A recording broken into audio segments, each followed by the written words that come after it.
Bonjour à toutes et à tous et bienvenue dans la semaine de l'écho sur France 24. Transition énergétique et protectionnisme vert, c'est le thème de cette émission. Tout de suite, les titres.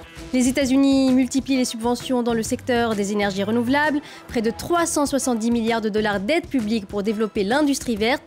Dans son discours sur l'état de l'Union, le président américain Joe Biden se réjouit de l'investissement le plus important jamais réalisé pour lutter contre le changement climatique. Un protectionnisme américain qui inquiète les Européens. Ils craignent une fuite des investissements industriels de l'Union européenne vers les États-Unis et préparent leur riposte. En visite à Washington mardi, les ministres de l'économie français et allemands ont plaidé en faveur d'une concurrence équitable. Si les subventions aux énergies renouvelables se multiplient des deux côtés de l'Atlantique, de même qu'en Chine, de quels moyens disposent les pays émergents et en développement? Si nous ne pensons pas à eux, nous sommes tous cuits, a prévenu récemment la directrice générale du Fonds monétaire international. Et pour discuter de ces thèmes, j'accueille depuis Jakarta Pascal Lamy, président du Forum de Paris sur la paix et coordonnateur des Instituts Jacques Delors. Vous avez aussi été directeur général de l'Organisation mondiale du commerce entre 2005 et 2013. Bonjour. Bonsoir. Avec nous également en plateau ici à Paris, Kathleen Schubert, professeure à l'école d'économie de Paris, spécialiste des questions de transition énergétique. Bonjour à vous. Bonjour. Et Lionel Fontanier, professeur à l'école d'économie de Paris également et spécialiste du commerce international. Bonjour, merci d'avoir accepté notre invitation. IRA, ce sont donc 3 lettres pour Inflation Reduction Act ou loi de réduction de l'inflation. C'est le nom du grand plan climat arraché par Joe Biden au Congrès américain cet été. Un plan qui prévoit plus de 430 milliards de dollars d'investissement, dont 370 milliards pour subventionner l'industrie des énergies vertes et des véhicules électriques fabriqués dans le pays. C'est l'effort le plus important jamais fourni par les États-Unis dans ce domaine, comme l'a encore rappelé le président américain dans son discours annuel sur l'état de l'Union. Je vous propose d'écouter Joe Biden. La loi sur la réduction de l'inflation est l'investissement le plus important jamais fait dans la transition climatique. Pour réduire la facture énergétique des foyers, créer des emplois en Amérique et conduire le monde vers un futur où l'énergie sera verte. Nous rebâtissons pour le long terme de nouveaux réseaux électriques capables de résister à de grandes tempêtes et d'empêcher les feux de forêt. Des routes et des réseaux hydrauliques capables de résister aux prochaines grandes inondations. De l'énergie propre qui permettra de réduire la pollution et de créer des emplois dans des communautés souvent marginalisées. Nous allons construire 500 000 stations de recharge pour véhicules électriques installées dans tout le pays par des dizaines de milliers d'ouvriers. Et nous aidons les familles à économiser plus de 1 000 $ par an avec des crédits d'impôt pour l'achat de voitures électriques et d'appareils à faible consommation d'énergie. On vient donc d'entendre Joe Biden, le président américain, parler, Kathleen Schubert, d'investissements sans précédent dans le domaine des énergies renouvelables dans son pays. Avant de parler des inquiétudes des Européens, notamment par rapport aux subventions, au poids de ces subventions, est-ce qu'il ne faut pas se réjouir de voir les États-Unis s'impliquer autant dans la lutte contre le changement climatique? Oui, moi je pense qu'il faut beaucoup se réjouir. Parce que sous l'administration Trump et même auparavant, les États-Unis avaient été extrêmement en retrait, voire hostiles face à la lutte contre le changement climatique. Et il est quand même clair, me semble-t-il, que si les États-Unis ne prennent pas leur part dans cette lutte, on va juste jamais y arriver parce que les efforts à faire sont énormes et ils ont une capacité d'entraînement dans ces domaines-là très très grande. Donc je pense qu'il faut beaucoup se réjouir. Ce qui est particulier, c'est la façon dont les États-Unis s'y prennent, c'est-à-dire à coup de subventions. Nous, en Europe, on a plutôt fait ça à base de prix, donc de taxation. De taxation, et puis surtout le marché européen des permis d'émission négociables. Et en quelque sorte, c'est plus efficace. Enfin, les économistes expliquent tous que c'est plus efficace que de subventionner, parce que les subventions, forcément, c'est des impôts de quelqu'un d'autre.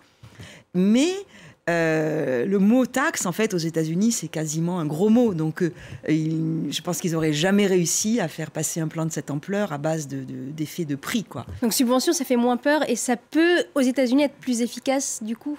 Oui, parce que je pense que, en fait, personne ne se rend vraiment compte que les subventions devront bien être payées par quelqu'un à un moment donné, en l'occurrence par le contribuable américain. Donc, on ne fait pas ce lien. Et donc, la subvention, ça a l'air super, tandis que la taxe, ça a l'air d'être une punition. On reviendra justement sur cette comparaison entre les deux. Mais avant, on va vers Jakarta, vers vous, Pascal Lamy. Pendant 3 décennies, on a vanté les mérites de la mondialisation heureuse. Chaque pays produit ce qu'il fait de mieux au moindre coût. En oubliant peut-être le coût climatique qu'il y a derrière, est-ce que cette volonté des États-Unis aujourd'hui de faire revenir les industries vertes sur leur territoire, de les subventionner, est-ce que cela marque une nouvelle page du commerce international et de la mondialisation ? Oui, disons, je crois que le virage protectionniste que les Américains ont pris depuis Trump et qui n'a pas du tout été démenti par Joe Biden, et on le voit avec ce plan de transition climatique. Je crois que ce virage protectionniste est un point d'inflexion important dans l'organisation du commerce mondial. Comme l'a dit Kathleen, c'est une bonne nouvelle pour l'environnement. Les Américains font ce que les Chinois ont fait depuis 10 ans, ce que les Européens ont fait depuis 4 ans, car en plus de notre système de prix du carbone, nous avons beaucoup subventionné depuis 4 ans, y compris dans le grand paquet de soutien économique qu'on a mis en place au moment du Covid. Nous avons nous-mêmes mis sur la table beaucoup de subventions. Simplement, nous, les Européens, ne le faisons pas de manière protectionniste. Les Américains le font de manière protectionniste. Donc, bonne nouvelle pour l'environnement, mauvaise nouvelle pour la coopération internationale en matière de changement climatique, parce que des pays en développement qui ont aussi besoin d'énormément de moyens pour faciliter cette transition, pour s'adapter au réchauffement climatique, eux sont désarmés dans ce qui pourrait devenir une guerre de subventions. Donc il y a du bon, mais il y a aussi du moins bon. Et ce moins bon, on y reviendra tout à l'heure, à la fin de l'émission, justement, puisque, comme vous le dites, la directrice générale du Fonds monétaire international s'est aussi inquiétée des effets sur les pays en développement. Avant cela, Lionel Fontagné, des subventions d'une telle ampleur qui sont revendiquées, pas cachées, comme ça a pu l'être par le passé, pas déguisées. Est-ce que ça marque un tournant dans le commerce international ? Oui et non, je crois que des subventions, il y en a toujours eu. Pascal vient de rappeler que les Européens n'ont pas manqué de subventionner très largement leur industrie, en particulier leur industrie verte. Quand on réfléchit au climat, on se dit au fond, les subventions, il n'y en a jamais assez, puisque de toute façon, les investissements à réaliser sont tout à fait considérables. Ce qui est regrettable dans le mouvement américain, et on pourra en parler un petit peu plus en détail, c'est effectivement ce qu'on appelle par exemple les taux d'intégration locale, c'est-à-dire que la voiture électrique va devoir être assemblée en Amérique du Nord pour pouvoir bénéficier des $7 500 donc de crédit d'impôt. Donc ça, c'est regrettable parce que ça désavantage d'une certaine façon les producteurs qui voudraient exporter vers les États-Unis. Mais en même temps, par rapport à ce qui se passe en Chine, eh bien, l'avantage, c'est la transparence assez totale du système. Les Américains ont dit, voilà ce qu'on va faire, voilà les règles qu'on va mettre, et tout ça est parfaitement transparent. Les Européens sont parfaitement informés, alors que les subventions chinoises sont quelquefois plus difficiles à détecter. Alors, vous avez mentionné la réaction des Européens. Les vastes subventions américaines aux énergies renouvelables et à l'industrie verte ont notamment fait réagir le chancelier allemand Olaf Scholz, qui s'est inquiété du risque d'une course aux subventions. On l'écoute.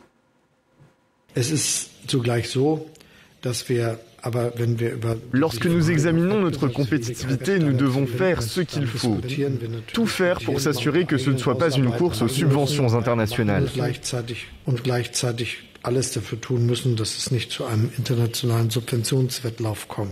vient donc d'entendre le chancelier allemand Olaf Scholz. Lionel Fontagné, est-ce que Olaf Scholz a raison de s'inquiéter d'une course aux subventions ? Est-ce qu'on peut parler d'une course aux subventions ? Je crois que la course est engagée. La question est de savoir est-ce qu'on peut organiser cette course ou donner des règles pour faire en sorte, pour maîtriser cette course, pour faire en sorte qu'elle se passe dans de bonnes conditions. Et c'est toute la discussion qu'il doit y avoir entre l'Europe et les États-Unis. Un groupe de haut niveau existe entre la Commission européenne et donc l'administration américaine pour essayer de mettre un petit peu d'ordre dans tout ça. Puisque du côté européen, nous avons eu aussi un mouvement réglementaire qui est annoncé, qui est le mécanisme d'ajustement carbone aux frontières, qui consiste à taxer le carbone contenu dans les produits qui sont importés par l'Europe. Et ce système, pour des raisons dont on pourra discuter, déplaît beaucoup aux Américains. Et il y a cette espèce de partie de ping-pong où les Européens disent « Ah, mais l'IRA est protectionniste » et les Américains disent « Mais dans votre mécanisme d'ajustement carbone aux frontières, il y a aussi des éléments protectionnistes. » Donc je crois que ce qui est très important, c'est de maintenir le dialogue avec les États-Unis pour essayer d'encadrer cette course aux subventions qui a existé dans d'autres domaines avec des conséquences finalement moins positives pour le climat.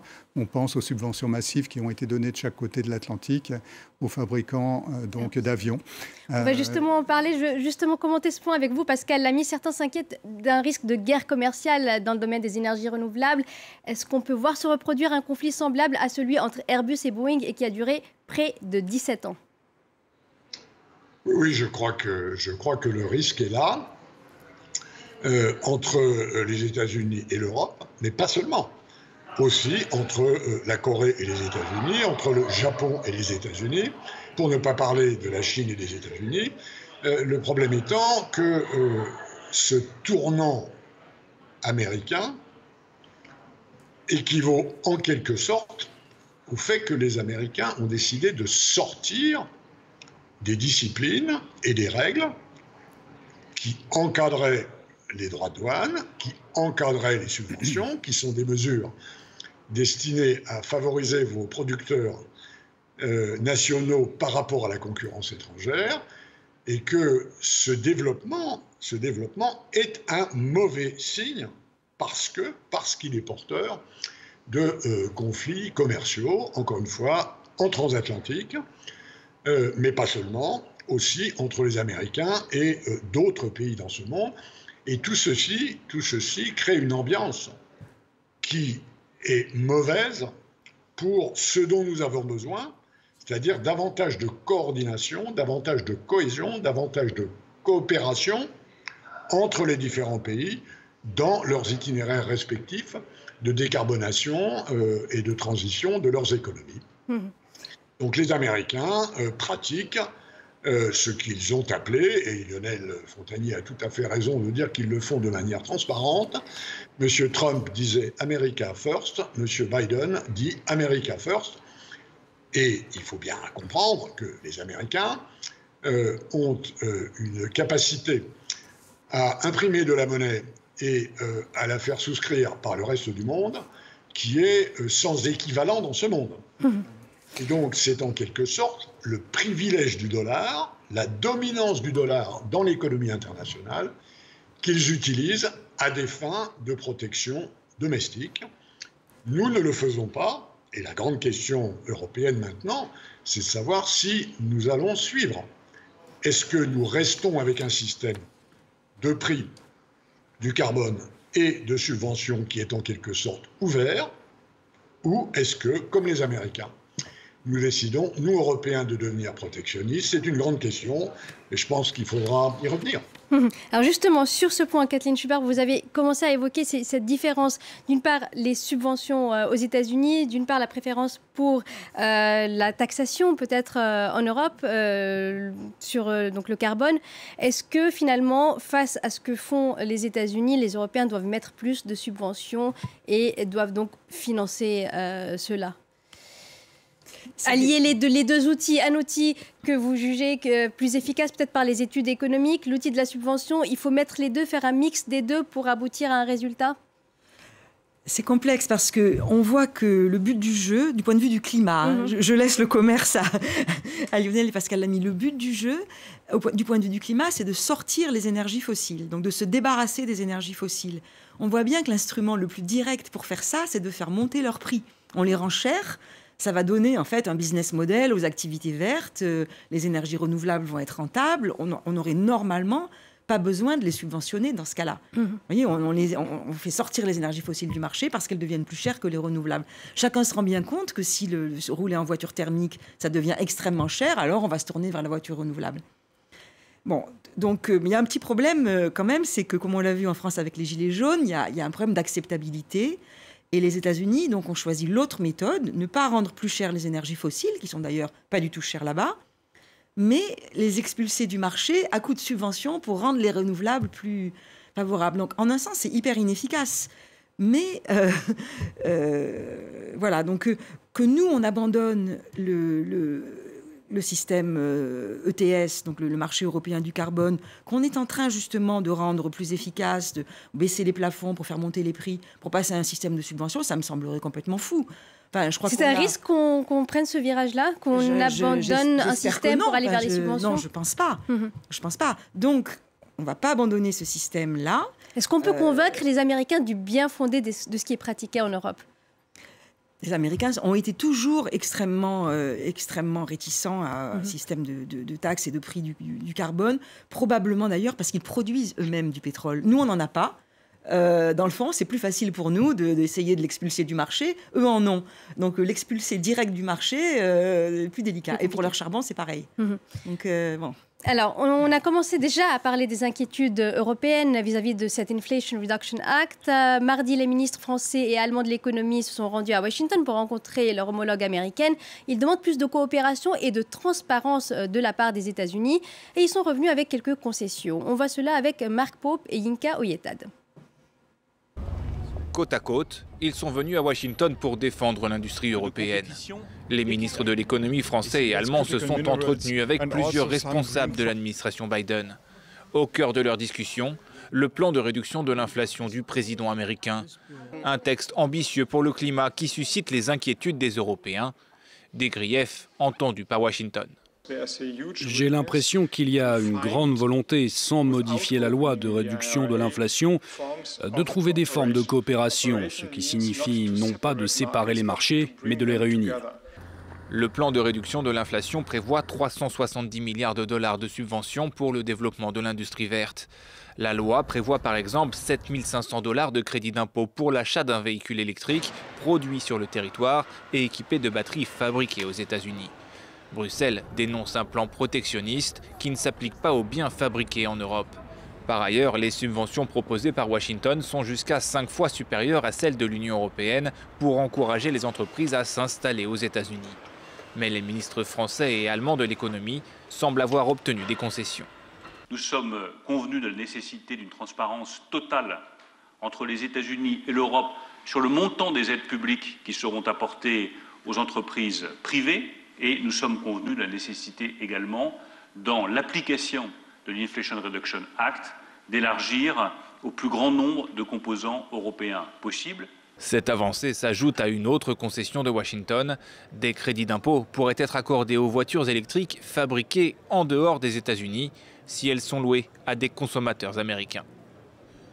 Et j'ajoute que côté américain, la secrétaire au Trésor Janet Yellen dit voir d'un bon œil les subventions aux industries vertes envisagées par l'Union européenne. Lionel Fontanier, est-ce qu'on entre dans une nouvelle ère du libre-échange où on se met d'accord entre partenaires commerciaux sur les subventions qu'on accorde, leur montant et les secteurs vers lesquels vont ces subventions? Alors, je pense qu'il y a deux questions importantes. La première, c'est qu'est-ce qu'on peut faire dans le cadre des règles multilatérales, que Pascal Lamy connaît bien, pour l'environnement. En réalité, on peut faire beaucoup de choses. Il y a des exceptions qui sont prévues, sans rentrer dans les détails techniques. Ces exceptions prévoient qu'on peut faire à peu près tout ce qu'on veut à partir du moment où on le fait de façon non discriminatoire, c'est-à-dire où on traite les produits étrangers de la même façon que les produits nationaux. Donc ça, c'est le cadre général. La question, c'est est-ce qu'on veut utiliser ce cadre-là ou est-ce qu'on veut faire autre chose? Est-ce qu'on veut sortir de ce cadre pour considérer que quand il s'agit de biens environnementaux, on peut faire à peu près n'importe quoi. Et on est plutôt sur cette deuxième voie que sur la première actuellement. Et la direction dans laquelle... C'est ce qui se pratique aux États-Unis. Voilà, nous emmènent les Américains. La préférence nationale aux produits fabriqués localement. Voilà. Donc ça, c'est évidemment une mauvaise pente. Pas uniquement en termes de perte de compétitivité relative des industries européennes, mais aussi pour les consommateurs européens eux-mêmes. Kathleen Schubert parlait tout à l'heure des contribuables américains qui, à la fin, vont payer les subventions correspondantes. Mais c'est vrai aussi pour le consommateur américain qui va payer les voitures plus chères si les voitures plus chères doivent utiliser des composants que les constructeurs aux États-Unis n'auraient pas utilisés s'il n'y avait pas eu ces règles. Donc cet Inflation Reduction Act, finalement, peut augmenter l'inflation au lieu de la réduire, d'une certaine manière. Ça peut empêcher de la réduire, en tout cas. Donc ça, c'est un point très, très important qu'il faut avoir en tête. Il y a un coût pour les États-Unis, exactement comme lors de la guerre commerciale qui a été engagée sous l'administration précédente contre la Chine. Bien, cette guerre commerciale a entraîné une augmentation des prix pour les consommateurs américains. Et bien, de la même façon, on aura une augmentation des prix pour le consommateur américain. On a eu un épisode précédent, il y a très longtemps, après le premier choc pétrolier. Vous vous rappelez peut-être que l'industrie américaine était en débâcle total parce que les voitures qui étaient vendues aux États-Unis n'étaient pas efficientes sur le plan énergétique. Et donc, il y a eu une importation massive à l'époque de voitures du Japon, pas de Chine, à l'époque du Japon. Et donc, ce qu'avaient fait les États-Unis, c'était de mettre en place des restrictions quantitatives sur les importations de voitures en provenance du Japon. Donc, ça a eu deux conséquences. Les voitures américaines étaient beaucoup plus chères. Ça a été chiffré. Et la deuxième conséquence, c'est que les constructeurs japonais se sont implantés aux États-Unis et ont créé ce que maintenant Biden considère comme des good jobs. Donc, c'est des travailleurs américains qui travaillent dans des entreprises automobiles japonaises aux États-Unis. Et Kathleen Schubert, c'est ce qu'on commence aussi à voir en Europe, c'est-à-dire que il y a aussi cette concurrence dont on va parler avec la Chine. On commence à voir, par exemple, on sait que les Européens importent, par exemple, beaucoup de batteries de Chine et on voit des constructeurs de batteries chinois qui viennent s'implanter en Europe pour produire en Europe. Est-ce qu'ils anticipent cette tentative de relocaliser et du coup, ils viennent s'installer? Et est-ce que pour l'environnement, approcher les lieux de production, c'est une bonne chose? Il y a un aspect qui est perturbant, avant de répondre à votre question, pour moi, c'est qu'on parle, nous aussi, beaucoup, les Européens, on parle aussi beaucoup de relocalisation, on a la volonté de créer des jobs chez nous. Donc, simplement, par rapport aux États-Unis, on ne le fait pas aussi franco, quoi. Eux, ils ont dit, OK, on va relocaliser, donc on s'en donne les moyens. Et ça, c'est un peu perturbant, parce qu'on voit mal par quel levier on va créer de la réindustrialisation nous-mêmes, alors qu'elle est beaucoup dans les discours. Enfin, bon, ça c'est le premier point. Deuxième point, oui, donc peut-être que les Chinois anticipent qu'il va se passer des choses comme ça, mais globalement, comme dit Lionel, c'est une course, c'est une mauvaise course. Enfin, c'est quelque chose qui ne devrait pas se passer comme ça. Ça ne va pas du tout efficace. Et d'autant plus pour les pays tiers, c'est-à-dire les pays qui ne pourront pas se livrer à des subventions, qui n'ont pas les moyens, en fait, qui ne pourront pas donner de subventions. Alors ceux-là, ils vont devenir quoi? On va en parler justement, mais avant peut-être quelques mots, Pascal Lamy. On voit depuis des mois, avec l'annonce du plan américain, l'Union européenne qui prépare un pacte vert, un Green Deal. Plusieurs propositions ont été annoncées ces dernières semaines par la présidente de la Commission européenne. Mais l'entrée en vigueur tarde à venir. Est-ce qu'en matière d'environnement, comme dans d'autres domaines, les Européens souffrent de la lenteur des processus de décision par rapport aux États-Unis? Non. Non. Dans cette affaire, ce n'est pas les Américains qui annoncent un plan et les Européens qui cavalent derrière. C'est les Européens qui ont annoncé un plan et qui ont commencé à le mettre en œuvre à partir des élections au Parlement européen de 2019.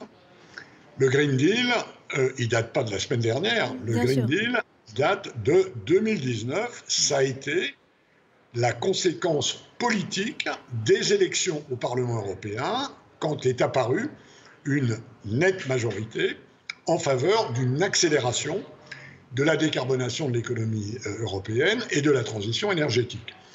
Nous l'avons fait, comme l'a dit très bien Kathleen Schubert, depuis longtemps, et on a perfectionné notre manière de le faire en améliorant la manière dont nous faisons payer le prix du carbone aux émetteurs de carbone.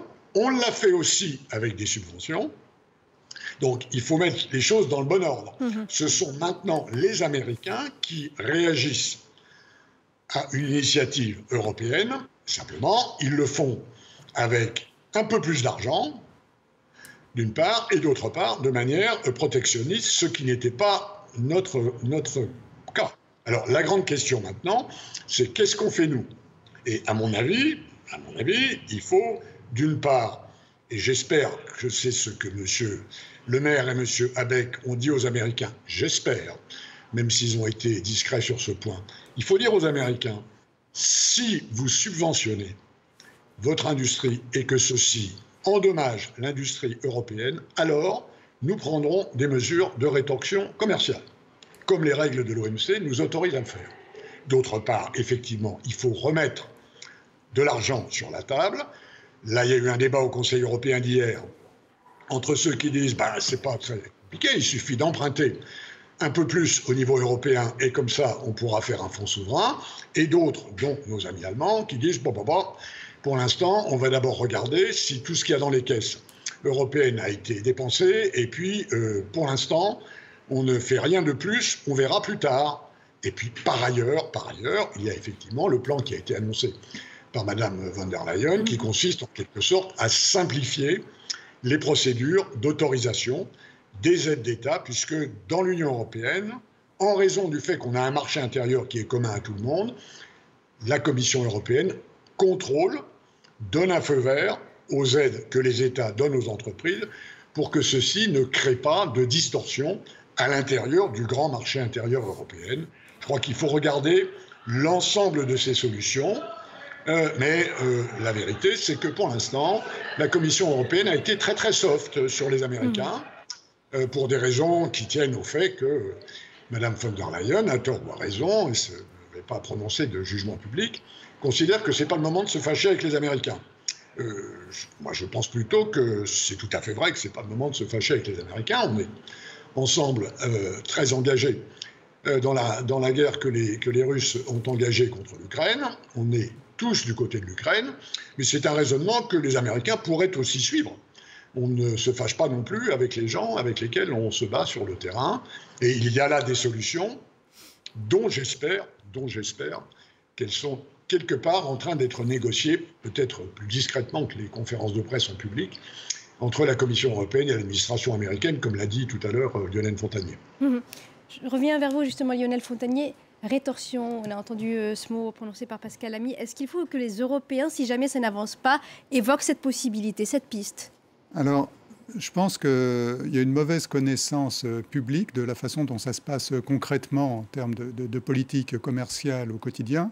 L'Europe est souvent présentée comme l'idiot du village en matière de commerce international, porte grande ouverte, ne se fâchant jamais avec personne, etc. C'est très exactement le contraire. L'Europe a engagé de multiples actions anti-dumping contre des concurrents, notamment chinois, mais pas que. Et action anti-dumping, ça veut dire simplement qu'on va taxer les produits qui rentrent s'ils rentrent à des prix qui sont des prix différents des prix de marché normaux, des prix trop bas. À ce moment-là, on va taxer les entreprises qui font ça. L'Europe le fait très largement dans tout un tas de domaines. Et puis, on peut aussi avoir tout ça s'appelle des instruments de défense commerciale. C'est cela dont parlait Pascal Lamy. On peut aussi avoir des rétorsions quand il y a des subventions. Alors, il y a des critères précis, mais on peut comprendre que c'est assez simple à mettre en place. Mes concurrents subventionnent de façon éhontée un secteur pour créer des difficultés dans le même secteur dans mon économie européenne. À ce moment-là, je peux mettre en place des taxations compensatoires qui vont être des rétorsions contre ces subventions. Donc ça se fait couramment, tout ce genre de choses. Les États-Unis eux-mêmes ont menacé de faire des rétorsions contre les allocations gratuites de quotas dans le système européen du marché carbone qu'évoquait Kathleen Schubert tout à l'heure. Donc ça, c'est un domaine qui est très, très actif. Il n'y a rien d'exceptionnel à ça. Il faut comprendre que le système commercial multilatéral nous a dotés d'un ensemble de règles. Ce n'est pas juste aller vers moins de droits de douane, le système commercial multilatéral. C'est un ensemble de règles, et ces règles prévoient qu'on peut se défendre. Et donc, les instruments de défense commerciale sont là pour ça. Et la nouvelle Commission européenne, en plus de ce qu'elle a fait sur le plan climatique qui a été rappelé tout à l'heure grâce à la nouvelle majorité au Parlement, est une commission qui a dit aussi qu'on allait être beaucoup plus actif en matière de défense commerciale et qui a pris un certain nombre de décisions en ce sens. Alors, les Européens se défendent, les Américains se défendent, les Chinois aussi subventionnent donc les énergies renouvelables. Mais de quels moyens disposent les pays émergents et en développement? Le sujet inquiète notamment la directrice générale du Fonds monétaire international, Kristalina Georgieva. Elle l'a répété en clôture du Forum économique mondial de Davos il y a tout juste 3 semaines. On l'écoute. Ma plus grande préoccupation est que quelque chose qui en principe est très bon pour accélérer la transition vers l'économie verte, l'utilisation de l'argent public pour intensifier l'investissement privé, c'est ce que font les États-Unis, c'est comme nous venons de l'entendre de Bruno Le Maire, ce que l'Europe fait, pourrait desservir les marchés émergents et le monde en développement. La directrice générale du FMI qui a aussi ajouté, je cite, « Si nous nous efforçons de verdir les pays industrialisés et que nous ne pensons pas aux marchés émergents, nous sommes tous cuits ». Kathleen Schubert, il faut agir pour investir dans les énergies renouvelables dans les pays en développement, les aider, sinon nous serons tous cuits, comme le dit de cette manière imagée la directrice générale du FMI. Oui, de fait, nous serons tous cuits. Les Chinois, qui sont les plus gros émetteurs au niveau mondial actuellement en volume, pas par tête, mais font déjà une grande partie du travail. C'est aussi les plus gros investisseurs. C'est des gros investisseurs, donc eux font déjà une grosse partie du travail. Mais il y a tout le reste du monde, hors le bloc européen et les États-Unis, l'Inde, l'Afrique, etc., qui ont un énorme besoin de transition. Il y a des chiffrages là-dessus. Hein. Si les Indiens ou les Africains suivent exactement le même sentier de développement que nous avons suivi nous-mêmes, avec l'utilisation du fossile, là, l'augmentation de la température, ça va être monstrueux, ça va être 3 à 4 degrés. Donc, c'est juste pas possible. Et il faut avoir les moyens, il faut faire ce qu'on peut, en effet, pour leur transférer d'une façon ou d'une autre ces technologies. Et dans le cadre d'un monde où les blocs se referment sur eux-mêmes, on voit mal ceci se produire. Donc c'est ça pour moi l'inquiétude majeure. Plus que la guerre entre les Européens et les Américains. Parce que je pense que c'est un plus gros sujet d'inquiétude. Ouais. Donc ce gros sujet d'inquiétude, vous avez commencé à en parler en début d'émission, Pascal Lamy. Est-ce que les pays industrialisés oublient peut-être que le changement climatique ne s'arrête pas à leurs frontières, comme l'a aussi souligné la directrice générale du FMI, et par quels moyens peuvent-ils contribuer à financer la transition énergétique dans les pays émergents et en développement? Je suis parfaitement d'accord avec ce qu'a dit Kristalina Georgieva à Davos, la directrice générale du FMI, qui est d'ailleurs une femme tout à fait remarquable par ailleurs, et une excellente directrice générale du FMI, et il y en a eu de très bons dans le passé, mais enfin, elle est vraiment super bonne. Le problème pour les pays en développement, il est double. Hein, c'est la double peine. Parce que eux ont émis peu de carbone, et je vais revenir sur une distinction entre eux. Dans l'ensemble, ils ont émis peu de carbone pendant que nous, on en émettait beaucoup. Et donc, maintenant, c'est eux qui sont, dans un certain nombre de cas, les principales victimes du réchauffement climatique, alors que c'est nous qui avons mis le carbone dans l'atmosphère. Et il faut évidemment lutter beaucoup contre les émissions, mais quoi qu'on fasse en luttant contre les émissions, ne changera pas, pour les décennies qui viennent, le réchauffement climatique, notamment dans ces pays en développement. Et je crois que là, il faut distinguer entre la Chine, l'Inde, par exemple, qui sont des grands pays. La Chine est beaucoup plus riche que l'Inde, mais l'Inde n'est pas non plus un pays totalement pauvre.